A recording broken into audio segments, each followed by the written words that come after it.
നിനക്ക് എന്താ ഇവിടെ പണി? രാവിലെ 7 മണിക്ക് എണീക്കണം, ചായ വെക്കണം, കാപ്പി വെക്കണം, അത് നിങ്ങളുടെ അച്ഛനമ്മയ്ക്കും കൊടുക്കണം, നിങ്ങളുടെ പിള്ളേർക്ക് പാല് കൊടുക്കണം, അതിനുശേഷം രാവിലത്തെ ഫുഡ് ഉണ്ടാക്കണം. അതിന്റെ ഇടയിൽ നിങ്ങളുടെ അച്ഛനമ്മ രണ്ടാമത് ചായ ചോദിക്കും. അത് ഉണ്ടാക്കി കൊടുത്ത് കഴിയുന്ന ഗ്യാപ്പിൽ എനിക്ക് ഉച്ചക്കലത്തെ ഭക്ഷണത്തിന്റെ പച്ചക്കറി അരിയണം. അത് അരിഞ്ഞു കഴിഞ്ഞ് മേശപ്പുറത്ത് ഫുഡ് കൊണ്ട് വെക്കുമ്പോ നിങ്ങൾ കഴിക്കാൻ വന്നിരിക്കില്ലേ? ഇരിക്കില്ലേ? നിങ്ങൾക്ക് കഴിക്കാൻ തന്നെ നിങ്ങളുടെ പിള്ളേർക്ക് കഴിക്കാൻ കൊടുത്ത് കഴിഞ്ഞ് വന്ന് നോക്കുമ്പോഴേക്കും മണി 3 ആയിട്ടുണ്ടായിരിക്കും. അപ്പോഴേക്കും രാവിലെ തൊട്ടുള്ള പാത്രങ്ങളെല്ലാം കുന്നുകൂടി കിടക്കണ്ടായിരിക്കും.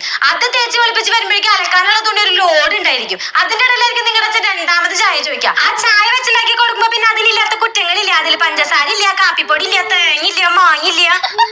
ഇതൊക്കെ കഴിഞ്ഞ് അലക്കിട്ട് തുണി ഉണക്കി വെച്ച് കഴിഞ്ഞ് വരുമ്പോ നിങ്ങളുടെ അമ്മയുടെ ഒരു ചോദ്യം ഉണ്ട്, എന്താ മോളെ വീട്ടില് വിളക്കൊന്നും വെച്ചില്ലേന്ന്.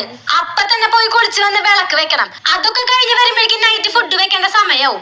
അതൊക്കെ കഴിഞ്ഞ് നൈറ്റ് ഒന്ന് 12 മണിക്ക് കിടന്നു കഴിഞ്ഞ് കഴിഞ്ഞാൽ രാവിലെ 7 മണിക്ക് പിന്നെ എണീക്കണം. പിന്നെയും ഈ സൈക്കിള് റിപ്പീറ്റ്.